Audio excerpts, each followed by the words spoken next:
menjelaskan tentang pengaruh kemajuan iptek terhadap Negara Kesatuan Republik Indonesia. Sebelumnya, kami akan memperkenalkan anggota kelompok kami. Saya Muhammad Adil Prayoga. Saya Dewi Sapitri. Saya Alivia. Saya Helena Dwi Saskia. Saya Arifasya Putri. Saya Zawa Priani. Saya Melisa Tika. Dan saya Putri Armaniana. Lanjut videonya. Assalamualaikum warahmatullahi wabarakatuh. Perkenalkan, nama saya Helena Dwi Saskia dari kelompok Ki Hajar Dewantara akan menjelaskan tentang pengaruh positif kemajuan iptek bagi kehidupan bermasyarakat, berbangsa, dan bernegara. A. Aspek politik. Kemajuan iptek menjadikan nilai-nilai seperti keterbukaan, kebebasan, dan demokrasi berpengaruh kuat terhadap pikiran maupun kemauan bangsa Indonesia. Dengan adanya keterbukaan, akan dapat tercegah praktik korupsi, kolusi, dan nepotisme, sehingga dapat dicapai pemerintahan yang bersih dan berwibawa. B. Aspek ekonomi. Ada 3 aspek ekonomi. Yang pertama, makin meningkatnya investasi asing atau penanaman modal asing di negara kita. Yang kedua, meningkatkan kesempatan kerja dan devisa negara. Yang ketiga, meningkatkan kemakmuran masyarakat. C. Aspek sosial budaya. Kemajuan teknologi dan informasi yang ditandai dengan munculnya internet dan makin canggihnya alat-alat komunikasi secara langsung telah mempermudah kita untuk memperoleh informasi dari belahan bumi lainnya, sehingga kita secara tidak langsung telah melakukan proses transformasi ilmu yang sangat bermanfaat bagi kita. D. Aspek hukum, pertahanan, dan keamanan. Ada 2. Yang pertama, makin menguatnya supremasi hukum, demokratisasi, dan tuntutan terhadap dilaksanakannya hak asasi manusia. Yang kedua, menguatnya regulasi hukum dan pembuatan peraturan perundang-undangan yang memihak dan bermanfaat untuk kepentingan rakyat. Pengaruh negatif iptek bagi masyarakat, berbangsa, dan bernegara. Yang pertama, di bidang politik. Kemajuan iptek melalui globalisasi mampu meyakinkan sebagian masyarakat Indonesia bahwa liberalisme dapat membawa manusia ke arah kemajuan dan kemakmuran. Nilai-nilai yang dibawa liberalisme seperti keterbukaan, kebebasan, dan demokratis tidak menutup kemungkinan akan disalahartikan oleh masyarakat Indonesia. Akibatnya akan menimbulkan stabilitas nasional seiring dengan terjadinya tindakan-tindakan anarki sebagai reaksi terhadap sikap pemerintah yang menurut rakyat tidak terbuka, tidak memberikan kebebasan, dan tidak demokratis. Hal ini akan sering terjadi jika antara masyarakat dan pemerintah belum menemukan kesamaan dalam memahami nilai-nilai liberalisme. Yang kedua, dampak negatif kemajuan iptek bagi ekonomi. Pertama, Indonesia akan dibanjiri barang-barang dari luar negeri karena adanya perdagangan bebas yang tidak mengenal batas-batas negara. Yang kedua, cepat atau lambat perekonomian kita akan dikuasai oleh pihak asing. Seiring dengan mudahnya bangsa luar menanamkan modalnya di Indonesia, hal ini akan mengakibatkan bangsa luar dapat mendikte atau menekan bangsa kita. Yang ketiga, adanya kesenjangan sosial. Yang keempat, pemerintah hanya akan menjadi regulator perekonomian yang mekanismenya diatur oleh pasar. Yang kelima, sektor-sektor ekonomi rakyat yang diberikan subsidi semakin berkurang. C. Aspek sosial budaya. Kemajuan iptek dapat melahirkan pengaruh negatif bagi perilaku masyarakat seperti berikut ini. 1. Munculnya gaya hidup konsumtif dan selalu mengonsumsi barang-barang dari luar negeri. Yang kedua, munculnya sifat hedonisme, yaitu kenikmatan pribadi dianggap sebagai suatu nilai hidup tertinggi. Yang ketiga, adanya sikap individualisme, yaitu sikap selalu mementingkan diri sendiri, serta memandang orang lain itu tidak ada dan tidak bermakna. Yang keempat, bisa mengakibatkan kesenjangan sosial yang semakin tajam antara yang kaya dan yang miskin. Yang kelima, munculnya gejala westernisasi, yaitu gaya hidup yang selalu berorientasi kepada budaya barat tanpa diseleksi terlebih dahulu, seperti meniru model pakaian yang biasa dipakai orang-orang barat, yang sebenarnya bertentangan dengan nilai dan norma-norma yang berlaku. Misalnya rok mini, lelaki memakai anting, dan sebagainya. Dan yang keenam, makin memudarkannya semangat gotong royong, solidaritas, kepedulian, dan kesetiakawanan sosial. Yang ketujuh, makin lunturnya nilai-nilai keagamaan dan kehidupan bermasyarakat. D. Aspek hukum pertahanan dan keamanan. Dampak negatif yang timbul dari kemajuan iptek dalam aspek ini antara lain akan menimbulkan tindakan anarkis dari masyarakat yang dapat mengganggu stabilitas nasional, ketahanan nasional, bahkan persatuan dan kesatuan bangsa.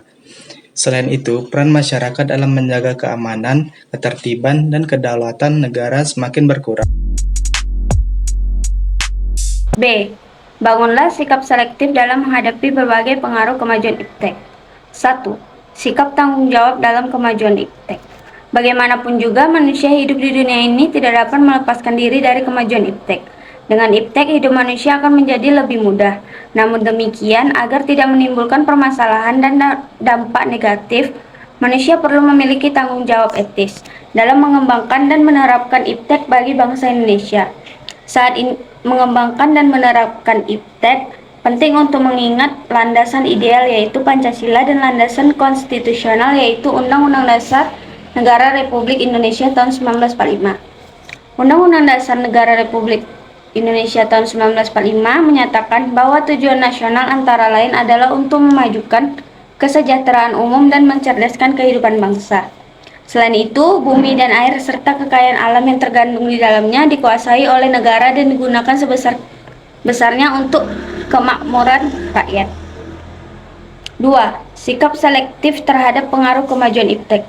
Tidak ada satupun negara di dunia ini yang bisa lepas dari pengaruh kemajuan iptek, meskipun negara tersebut dikenal sebagai negara adidaya atau negara maju. Tetap saja tidak bisa melepaskan diri dari kemajuan iptek. Terlebih lagi, bagi Indonesia yang baru disebut sebagai negara berkembang akan sangat sulit bagi kita untuk menghindari pengaruh atau implikasi kemajuan iptek. Sikap selektif terhadap pengaruh kemajuan iptek di bidang politik. Ada 4 hal yang selalu dikedepankan pada saat ini di dalam bidang politik, yaitu demokratisasi, kebebasan, keterbukaan, dan hak asasi manusia. Keempat hal tersebut oleh negara-negara adidaya, Amerika Serikat dan sekutunya, dijadikan standar dan acuan bagi negara-negara lainnya yang tergolong sebagai negara yang berkembang. Sikap selektif terhadap pengaruh kemajuan iptek di bidang ekonomi. Sebenarnya sebelum menyentuh bidang politik, kemajuan iptek lebih dahulu terjadi pada bidang ekonomi seiring dengan berkembangnya proses globalisasi ekonomi. Sejak digulirkan liberalisasi ekonomi oleh Adam Smith sekitar abad ke-15 telah melahirkan perusahaan-perusahaan multinasional yang melakukan aktivitas perdagangan ke berbagai negara. Mulai abad ke-20, paham liberal kembali banyak dianut oleh negara-negara di dunia, terutama negara maju. Hal ini membuat globalisasi ekonomi makin mempercepat perluasan jangkauan ke semua tingkatan negara, mulai negara maju sampai negara berkembang seperti Indonesia. Sikap selektif terhadap pengaruh kemajuan iptek di bidang sosial budaya. Dalam bidang sosial budaya, kemajuan iptek telah membawa pengaruh dalam perilaku dan ditampilkan oleh setiap masyarakat. Di antara pengaruh tersebut adalah dalam hal gaya hidup, gaya pakaian, dasar ikatan hidup bermasyarakat, dan semakin mudahnya mendapatkan informasi dan ilmu pengetahuan.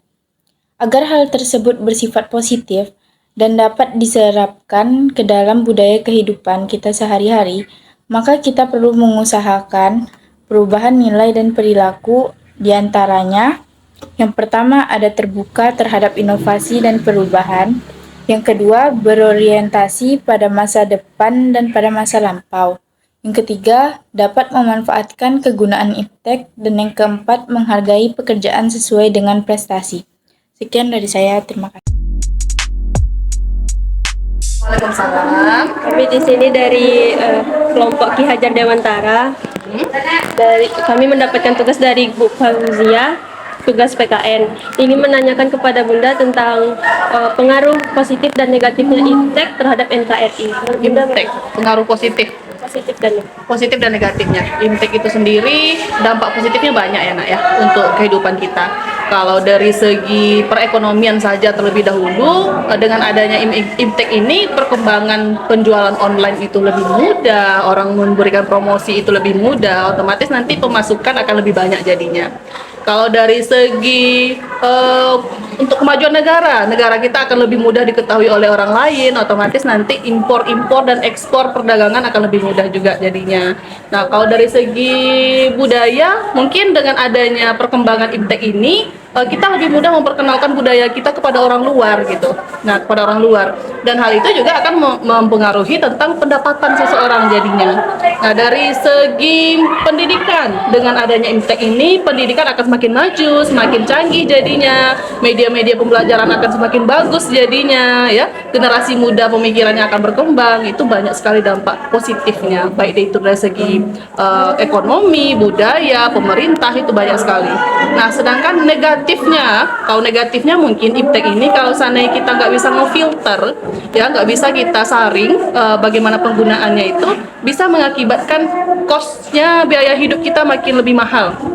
Ya, mahal biaya hidup karena ketergantungan terhadap teknologi itu sendiri. Nah, yang kedua kecanduan teknologi. Orang kalau seandainya nggak bisa mau filter itu, kecanduan teknologi nggak bisa lepas dari Android lah contohnya, nggak bisa lepas dari Android, dan hal itu akan mempengaruhi jiwa sosial orang berkurang jadinya. Nah, dari negatifnya, dari biayanya mahal, bisa menyebabkan kita kecanduan tentang teknologi, dan juga mungkin di situ bisa juga menyebabkan hubungan sosial dengan orang berkurang, ya, gitu. Dan terlebih lagi mudahnya unsur penipuan yang muncul karena dengan adanya teknologi. Itu mungkin sedikit gambaran dampak negatif dan positif dari IMTEK itu sendiri. Kalau menurut kalau pendapat Bunda tentang kayak mencegahnya dampak negatifnya?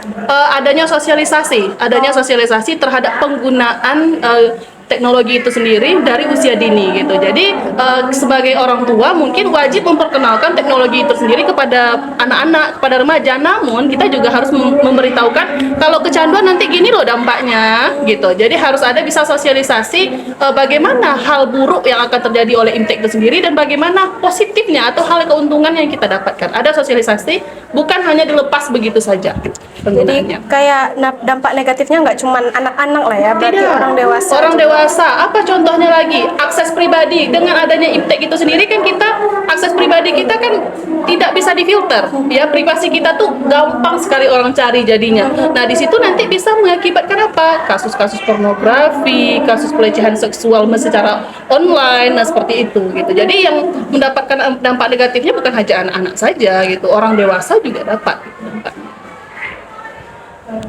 Baiklah Bunda, terima kasih atas penjelasannya. Kami tutup. Assalamualaikum warahmatullahi wabarakatuh. Waalaikumsalam. Assalamualaikum warahmatullahi wabarakatuh. Waalaikumsalam. Mohon maaf Ibu mengganggu waktunya. Di sini kami dari kelas 12 OTKP dari kelompok Ki Hajar Dewantara ingin menanyakan pendapat Ibu tentang dampak negatif dari kemajuan IPTEK di NKRI. Ini dampaknya ini terserah dalam bidang apa aja atau ditentukan? Dalam bidang apa aja? Apa aja? Kalau Ibu mungkin dari bidang ekonomi lah ya. Menurut Ibu ada beberapa dampak negatifnya. Yang pertama, meningkatnya sifat konsumtif. Sifat konsumtif itu seperti menggunakan barang secara berlebihan. Misalnya gini, dalam bidang ekonomi, misalnya ada tren baru gitu kan, pasti orang-orang berbondong-bondong untuk mengikuti itu kan. Misalnya makanan lagi viral apa, orang berbondong-bondong untuk mengkonsumsi itu. Atau pakaian lagi viral gimana, pasti orang juga berbondong-bondong pakai itu. Padahal mungkin barangnya ini tuh nggak penting kali bagi dia, tapi dia karena ngikutin tren, makanya dibelinya. Jadi kan meningkatnya sifat konsumtif. Terus yang kedua itu barang lokal sulit bersaing dengan barang luar negeri. Apalagi sekarang ini kan banyak nih lagi musimnya pakai branded, barang-barang branded kan dari barang luar. Pasti orang berbondong-bondong membeli barang branded. Walaupun itu thrift, dia ngejarnya adalah merek, bukan dari produk lokal gitu kan. Setelah itu memunculkan kesenjangan sosial. Kesenjangan sosial gini, mungkin dari contoh kecil lah. Orang kaya itu mungkin dianggap punya HP iPhone, sedangkan orang biasa aja mungkin HP-nya Android. Itu contoh kecil. Tapi kalau di bidang ekonomi, misalnya para pedagang ini ada yang berhasil menguasai pasar, ada yang tidak. Nah, yang menguasai pasar ini pasti dia akan menguasai yang bisa memonopoli pasar itu sendiri. Sedangkan pedagang yang tidak bisa menggunakan IPTEK pasti dia akan tertinggal gitu kan. Contohnya kayak sekarang, pedagang di pasar Tanah Abang, dia minta aplikasi online itu dihapuskan karena buat pasar mereka sepi kan. Padahal pedagang itu yang tidak bisa menggunakan yang tidak bisa kenapa? Tidak bisa memanfaatkan teknologi semaksimal mungkin, ya kan? Mungkin dampak negatifnya itu aja sih dari ibu. Jadi untuk mencegah dampak negatif itu menurut Ibu gimana? Mungkin nggak bisa dicegah juga sih, karena apapun pasti ada dampak negatif, ada positifnya, nggak bisa dicegah. Terima kasih Bu. Assalamualaikum warahmatullahi wabarakatuh. Waalaikumsalam. Selamat pagi Elka. Mohon maaf mengganggu waktunya sebentar. Jadi kakak dapat tugas PKN nih dari Bu Fauzia. Mau menanyakan pendapat Elka tentang pengaruh iptek bagi kehidupan sehari-hari. Menurut Elka gimana sih? Menurut saya adalah pengaruh positifnya lebih cepat mendapatkan informasi yang akurat dari berbagai belahan dunia, dapat berkomunikasi dengan banyak orang dengan cepat. Kalau negatif, ketergantungan pada gadget, kecanduan bermain media sosial, munculnya sifat konsumerisme. Oke, gitu ya menurut Elka. Oke, terima kasih Elka. Sama-sama.